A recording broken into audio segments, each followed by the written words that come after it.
Hi, welcome to my first short true crime video. This is a trial run because, as I said, it is my first. I realized I need to change my lighting, I need a better background, I need to wear makeup, but I doubt I will every time. And also, if you're new here, snoring in the background, it's my dog.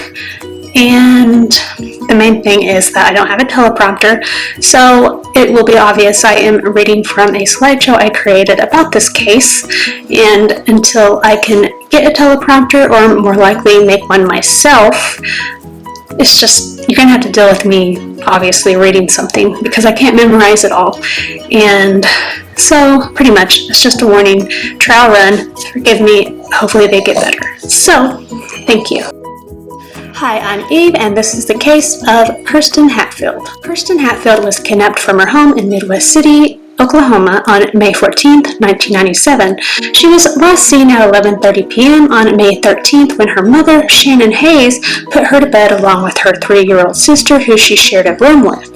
Shannon went to their bedroom to check on them between 6 and 6:30 a.m.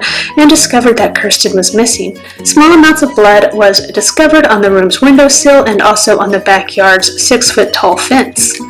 Investigators also found Kirsten's ripped and bloodied underwear in the backyard. For almost 2 decades, investigators found no trace of Kirsten, and there was no evidence as to her whereabouts. They initially believed someone close to Kirsten was responsible for her disappearance. They didn't think a stranger could get into the room and take Kirsten through the yard without her making a noise or putting up a struggle. Investigators questioned several people close to Kirsten at the time of her abduction. They failed their polygraph exams, but there was insufficient evidence to charge anyone with her abduction. Nearly 2 decades later, a break in the case came when it was reassigned in 2015 to Midwest City Police Detective Daryl Miller. Detective Miller requested FBI assistance in reviewing all of the old evidence and discovered that the bloodstains on Kirsten's underwear, backyard, and windowsill had either went untested or came back inconclusive because the technology at the time was limited. DNA testing found a match to Anthony Palma. The odds of certainty was 263 sextillion to 1. Mr. Palma resided 2 houses down from Kirsten at the time of her kidnapping. Mr. Palma was still living at the same house at the time of his arrest. Detective Miller said it is likely that Mr. Palma has stayed in the same house since 1991 to conceal evidence of the crime and or the location of Kirsten's body. Investigators believe that Mr. Palma abducted Kirsten with intentions of sexually assaulting her. They believe she was killed shortly after her abduction. Anthony Palma does not have a clean background, as I will tell you. He was previously convicted of breaking into a woman's house and assaulting her in 1982.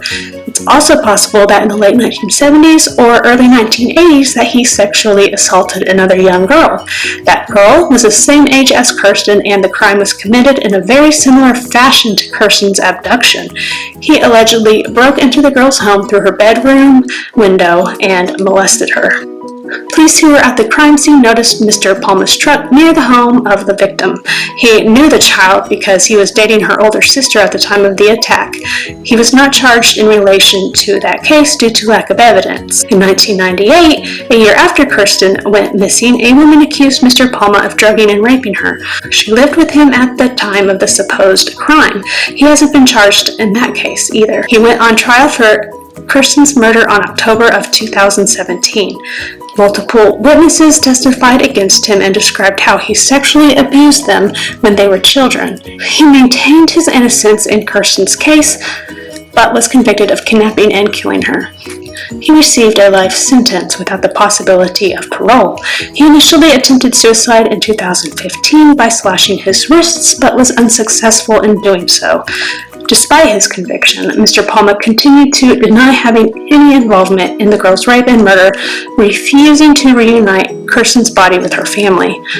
Although Mr. Palma had the opportunity to appeal his sentence, he never attempted to change his fate. However, just 1 year into his life sentence, the convicted killer faced an encounter with his cellmate that likely made him wish he had taken that chance. On January 14th, 2019, Mr. Palma was strangled to death by his cellmate. His death has stalled the investigation since investigators hoped he would give them the location of Kirsten's body.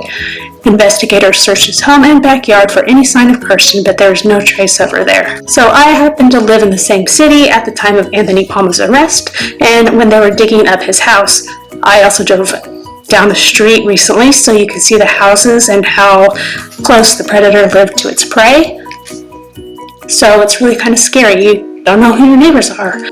So hopefully videos, better quality videos, will be coming soon, as well as ghost hunts, because I actually just joined a ghost hunting team and we investigate a place here in a couple weeks.